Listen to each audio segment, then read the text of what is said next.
Hello guys, this is Street Service TV and welcome back to my channel. But before I start the devotion guys, I would like to shout out pa rin personal channel na napunta rito at nag-join sa devotional. Shout out and God bless sa mga members ko, to Heart Consolan, Mami Rose Clark, Vlog, uh, Yang TV, Pimber Topo, Connie Vlog. Shoutout na rin sa mga estudyante at mga friends na pumupunta rito.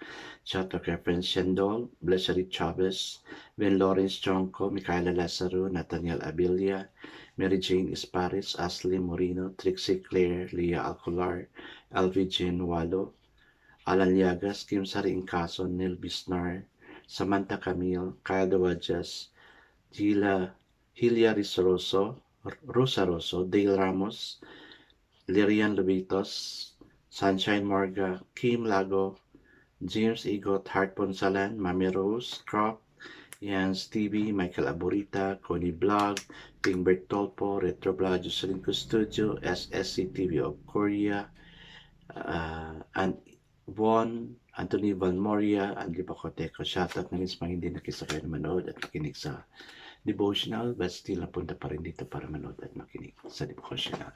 God bless us all, guys.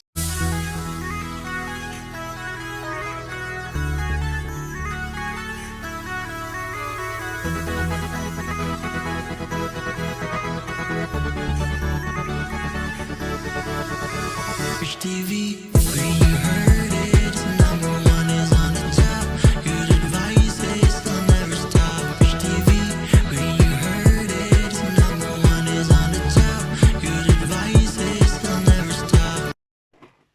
So guys, how did we spend our Saturday? Sana it will be relaxing, no? Sa mga kaibigan ko mga YouTuber, sana pahinga naman tayo, no? Let's treat ourselves with relaxation together with our family.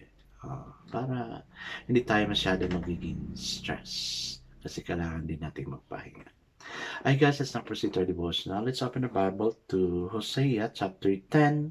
Sana we're going to read, no? Mataas-taas na verses, but we'll just start from verse 3 to verse 12, you know? Still guys, I'm using the devotional study Bible because the words used is to simplify na naintindihan talaga natin. Okay, the word of the Lord in Hosea chapter 10 verse 3 to 12 says, they will say, we have no king because we did not revere the Lord. But even if we had a king, what could he do for us? They make many promises, take false oath, and make agreements. Therefore lawsuits spring up like poisonous weeds, eat a plowed field. The people who live in Samaria fear for the calf idols of Beth Aven. Its people will mourn over it, and so will its idolatrous priests.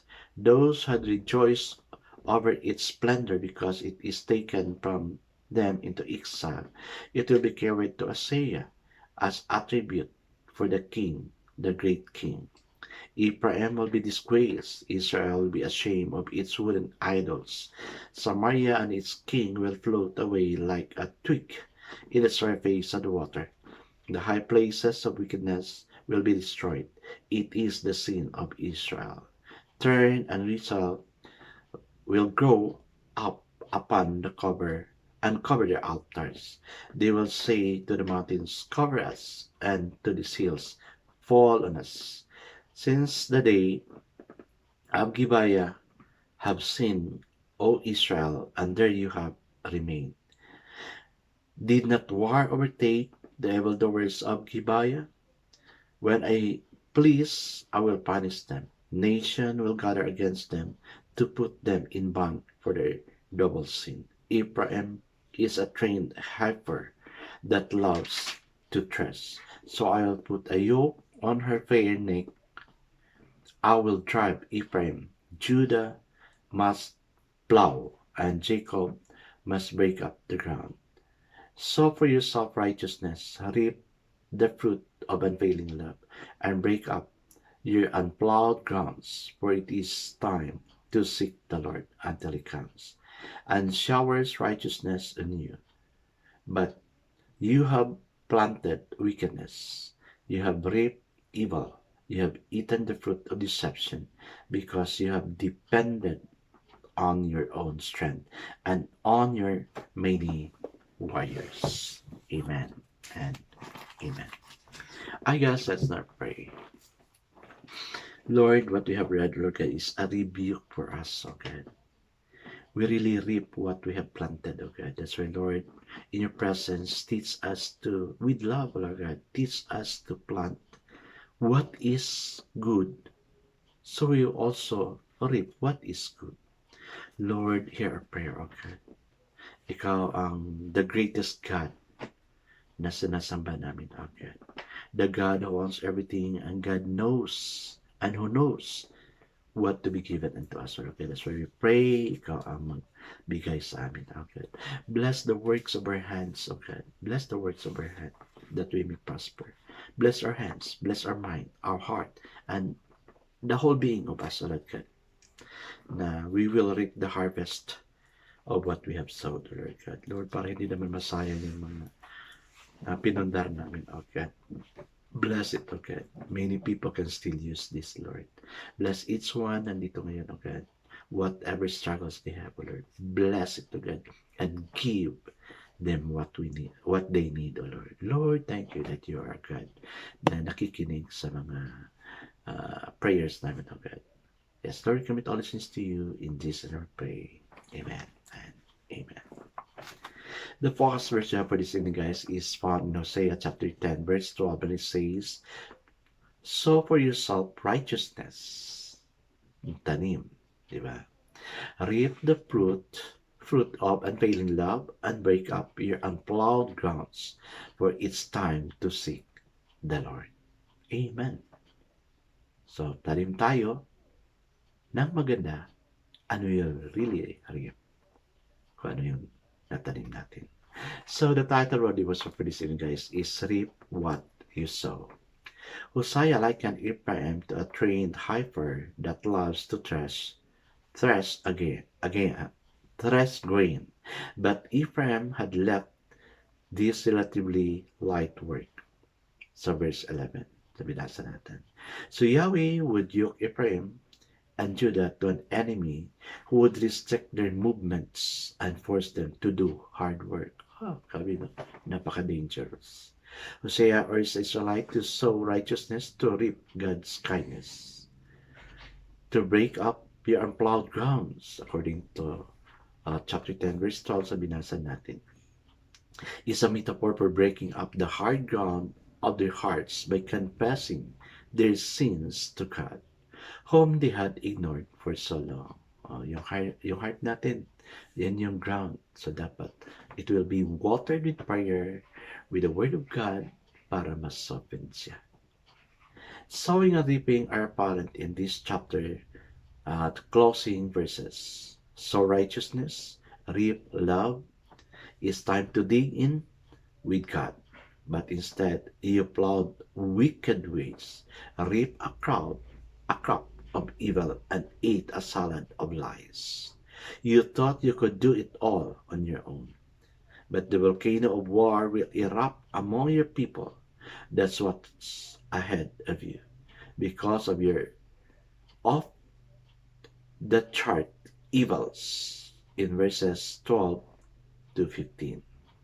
Sowing and reaping are some of the simplest yet most ignored principles in life. Anything we put our time, energy, money, or focus on is an act of sowing. Reaping is the outcome or consequences of what we've sown. Is there an area of your life where you want to reap a better crop? Yes, for me, meron. No? And that's what I keep on praying. Kaya takot na magpalayo kay Lord. Kasi I really want the Lord to bless me. No? Yung mga ginagawa natin para, sabi ko kanina, hindi masayang yung effort natin sa kakagawa. No? Kaya palaban tayo kay Lord. Second question, what do you need to sow bring about that outcome? Yes, guys, itong ginagawa ko is I am planting a seed of word in your heart. And nakikita ko kung sino yung nag-grow talaga. Kasi malalaman sabi ko, Lord, he or she really grows. Kasi you convicted him or her to come and join the devotional. That means the seed I'm planting to you, the seed of word I'm planting to you really grows. And you will also reap the harvest. I will also reap the harvest that I planted in your heart, in your spirit, no? Kasi sharing God's word is a way of planting God's word to your heart. At sana naintindihan niyo yan. That's really my prayer na we will also reap, no, you will also reap what I am planting in you. And I know you will also reap because you planted it to yourself also. I guess let's now pray. Lord, we ask for wisdom because life is filled with daily choices that have eternal significance. Amen and amen. Yes, guys, let's plant goodness so we can reap goodness also. God bless us all, guys, because I know God shall bless us 10 times better. This again is Words TV. Kita-kita tayo pala sa muli. Paalam!